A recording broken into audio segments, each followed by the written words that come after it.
2012-ci ildə sahibkarlığın inkişafı fondundan ayrılan 40 min manat kredit əsasında fəaliyyətə başlayan təsərrüfat ötən illər ərzində istehsal gücünü və təsərrüfat sahəsini əhəmiyyətli dərəcədə genişləndirib.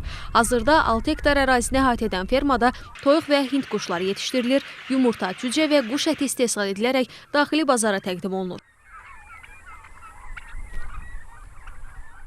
Dövlətdən götürülən kredit dəstəyi nəticəsində bu işi yaratmışıq. Hal-hazırda təsərrüfatımızda hinduşka ilə bərabər də toyuqçuluq da vardı.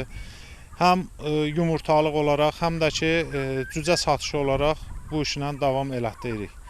Hal-hazırda təsərrüfatımızda ildə 1200-1200 arası hinduşka saxlanılır. Təsərrüfatın inkişafında təbii yem bazasının yaradılması da mühüm rol oynayır. Bu həm məhsulun keyfiyyətini yüksəldir, həm də istehsalın səmərəliliyini artırır. Hinduşkaların da yemlənməsi tam təbii şəkildə həyata keçirilir. Bunların yemlənmə qaydaları deməli buğdadır, məkədir, arpadır, otlaq sahəsi yoncadır. Bunların satışını Naxçıvan şəhərində daxili bazarda həyata keçiririk. Uzun illərin zəhməti nəticəsində nümunəvi ailə təsərrüfatı yaradan fermer Bəhruz İsmailovun fəaliyyəti dövlət tərəfindən də yüksək qiymətləndirilib. O, rəşadətli əməyə görə nişanı ilə təltif olunub. Fermer hazırda istehsal həcmini artırmaq, bazara daha çox yerli məhsul çıxarmaq və yeni iş imkanları yaratmaq istiqamətində fəaliyyətini davam etdirir.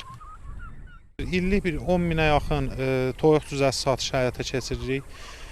5 tona yaxın hinduşka əti satışa çıxardırıq. Bunu həm diri şəkildə, həm də ki, təmizlənmiş şəkildə sifarişlərimiz olur, sifarişlərimizi də yerinə yetiririk. Kiçik ailə təsərrüfatı kimi fəaliyyətə başlayan bu ferma bugün Muxtar Respublikada quşçuluq məhsullarına olan tələbatın ödənilməsinə, yerli istehsalın və ərzaq təhlükəsizliyinin gücləndirilməsinə real töhfə verir. Adilə Səfərova, Tərlan İbrahimova, Oruc Məmmədiyarov, NTV Xəbər.